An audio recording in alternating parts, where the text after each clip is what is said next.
Bienvenue dans la deuxième partie du podcast sur la présentation de la filière ASSP. Le bac pro ASSP est composé par blocs. Bloc 1, accompagnement de la personne dans une approche globale et individualisée.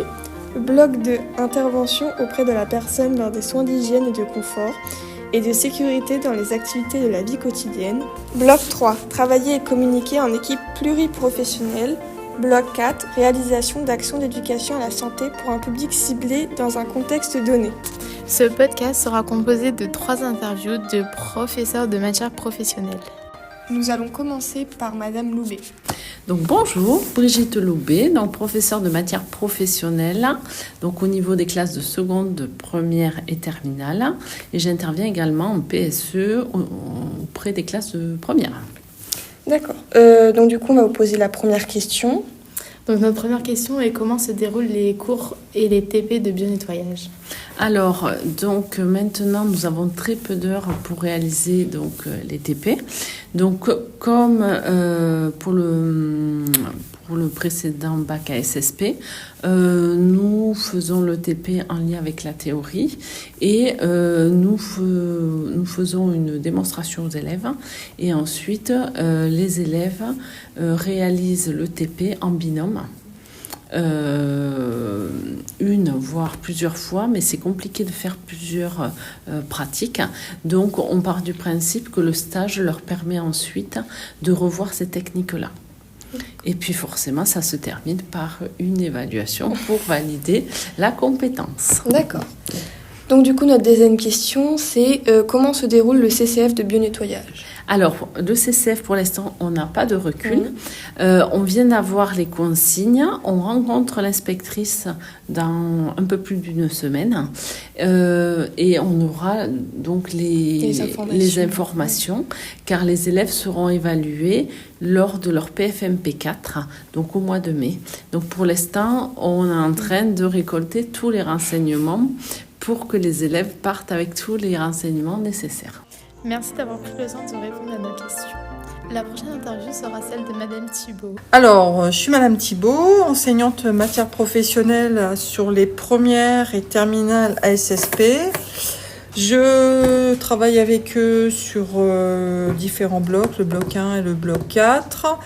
Et pour les premières et en terminale également, et je prépare les l'épreuve de chef-d'œuvre et d'éducation à la santé pour le baccalauréat. Et je suis professeure principale de la classe des premières SSP2 et je m'occupe des stages avec Madame Martin. D'accord. Du coup, notre première question, c'est que faites-vous si l'élève n'a pas de stage ? Alors, si l'élève n'a pas de stage, ça va dépendre au niveau de la temporalité. S'il n'a pas de stage à 6 mois avant, ça ne va pas m'inquiéter. À 4, à 3, à 2, ça ne va pas m'inquiéter non plus. À 1 mois, là, je vais commencer un petit peu à paniquer. Alors, je vais essayer de savoir pourquoi. Est-ce que c'est parce qu'il n'a pas cherché ? Il attend que ça tombe ? Ou alors, il a cherché, il a eu des refus de partout. Alors, ça veut dire que moi, j'ai dû suivre la recherche de plus ou moins loin. S'il n'a pas de stage, ça veut dire que là, on va vraiment faire la recherche avec lui, qu'on sache exactement ce qu'il a fait ou pas. Et au pire des cas, on sollicitera nos partenaires pour voir s'ils peuvent le prendre en stage ou un des collègues de notre réseau personnel. D'accord. Notre deuxième question, c'est les élèves ont-ils des appréhensions sur leur premier décès en EHPAD ou hôpital ? Si oui, comment arrivez-vous à les rassurer ? Alors oui, ils ont, je pense, tous des appréhensions, ce qui est complètement normal. Alors, ce que j'ai déjà expliqué à certains élèves, l'appréhension de la mort en cours, on peut pas l'aborder comme ça, c'est compliqué. Parce que le rapport que chacun a à la mort, c'est en fonction de son caractère, de son histoire, du lien qu'il a avec la personne. On parle surtout d'anecdotes, ou des choses du vécu. Il y a des élèves qui ont déjà vécu, donc on échange par rapport à ça. Après, ce que moi je propose souvent, c'est, je leur dis, vous, entre guillemets, vous vivez votre premier décès. Par contre, après, on en reparle, on débriefe là-dessus, à savoir comment vous avez réagi, si c'était la façon qu'il fallait pour réagir, etc. Il y a aussi l'analyse de pratique qui vous avait été proposée avec Madame Martin avant les vacances, pour moi, je pense que c'est un très bon outil parce que justement, là, il y a des choses qui sont sorties et faut le vivre. Faut le vivre. On en parle, mais il faut que l'élève expérimente cette situation pour ensuite en parler. On peut pas dire vous ferez ci, vous ferez ça. Il n'y a pas de protocole à suivre. C'est ça que je veux dire.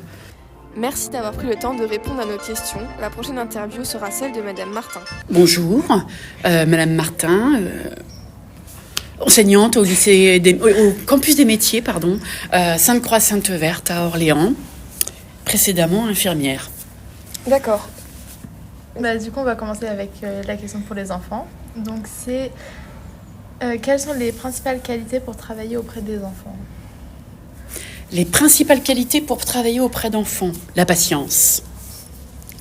Ça, c'est une évidence. Il faut être très patient. Il faut être très calme. Très patient, très calme.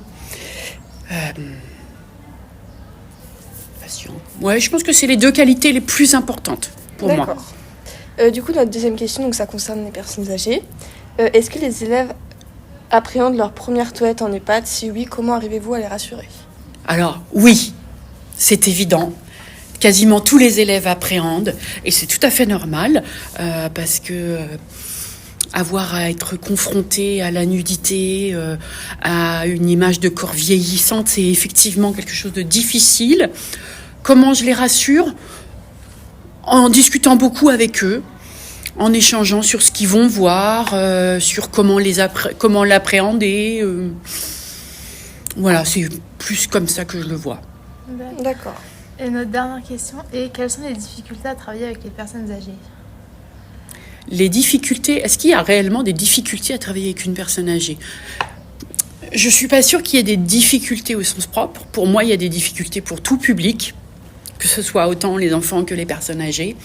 Maintenant, comme vous êtes relativement jeune, quand vous entrez dans les bacs pro, forcément, le public personne âgée vous fait beaucoup plus peur et vous avez plus de difficultés, effectivement, vous, élèves, à l'appréhender. Je pense que ça passe aussi déjà par vos connaissances que vous apprenez ici en cours.